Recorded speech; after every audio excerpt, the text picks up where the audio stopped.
এমন সব স্লোগানে মেতে উঠেছিল একদল কিছু ব্লগার ও অ্যাক্টিভিস্ট। 2013 সালে তারা গণজাগরণ মঞ্চ নামে বিরোধী মত দমনের মঞ্চ প্রস্তুত করেন শাহবাগে। জামাত শিবির নিষিদ্ধ সহ যুদ্ধ অপরাধীদের বিচারের দাবিতে শাহবাগে অবস্থান নেয় এই মঞ্চটি।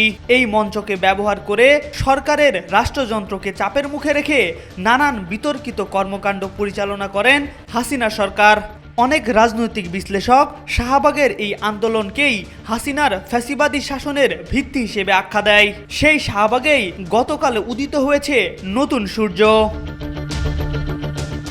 গণজাগরণ মঞ্চের নামে শাহবাগে স্থায়ী আসন গেড়ে বসা ইমরান এইচ সরকার ও লাকি আক্তাররা আন্দোলনের কেন্দ্রবিন্দু বানিয়ে বসেন এই শাহবাগকে।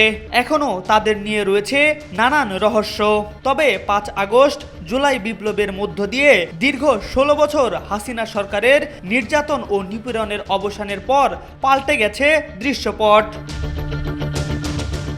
যে রাজপথের মঞ্চকে ব্যবহার করে আওয়ামী লীগ নিজেদের ক্ষমতা রাস্তা প্রশস্ত করেছিল, সেই একই জায়গায় আওয়ামী লীগকে নিষিদ্ধের দাবিতে রাজপথে নেমেছে জুলাই বিপ্লবের আকাঙ্ক্ষা ধারণকারী বিভিন্ন রাজনৈতিক দল ও সাধারণ মানুষ। উত্তাল শাহবাগে চলছে আওয়ামী বিরোধী নানান স্লোগান। বৃহস্পতিবার রাত থেকে এনসিপি নেতাকর্মীরা আওয়ামী লীগ নিষিদ্ধের দাবিতে প্রধান উপদেষ্টার সরকারি বাসভবন যমুনার সামনে অবস্থান কর্মসূচি শুরু করেন। শুক্রবার সকালে সেখান থেকে শাহবাগে মিছিল নিয়ে এসে অবস্থান নেন হাজারো মানুষ। বিকেল গড়িয়ে সন্ধ্যা নামতেই শাহবাগ মোড় জুড়ে ছড়িয়ে পড়ে আন্দোলনের ঢেউ। আন্দোলনকারীদের মতে সংগঠিত অপরাধ, দমনপীড়ন এবং রাষ্ট্রবিরোধী কর্মকাণ্ডের দায়ে আওয়ামী লীগের অস্তিত্ব বিলুপ করা এখন সময়ের দাবি। অবরোধ কর্মসূচিতে উপস্থিত মানুষের মুখে দাবি আসতে থাকে আওয়ামী লীগকে নিষিদ্ধ করতে হবে। এই দল রাষ্ট্রদ্রোহী, নিষিদ্ধ চাই এখনই। জুলাই আন্দোলনের অন্যতম মুখ হাসনাত আব্দুল্লাহ আওয়ামী লীগ প্রশ্নে 3 দফা দাবি তুলে ধরেন।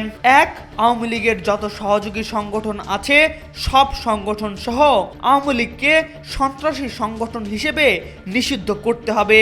2. আন্তর্জাতিক অপরাধ ট্রাইব্যুনাল আইনে আওয়ামী লীগের দলগত বিচারের বিধান যুক্ত করতে হবে। এবং 3য় দাবি, জুলাইয়ের ঘোষণাপত্র জারি করতে হবে। 3 দফা বাস্তবায়নের আগে মাঠ না ছাড়ার ঘোষণা দিয়েছেন এই নেতা। অন্যদিকে সরকারের পক্ষ থেকে আওয়ামী লীগ নিষিদ্ধের বিষয়টি গুরুত্বের সাথে ভাবা হচ্ছে বলে জানানো হয়েছে। তবে মোদ্দা কথা হলো, সময়ের কাঁটায় ঘুরতে থাকা পৃথিবী কখন কাকে কোথায় দাঁড় করিয়ে দেয় তা বলা মুশকিল। MR আকাশ, আজকাল।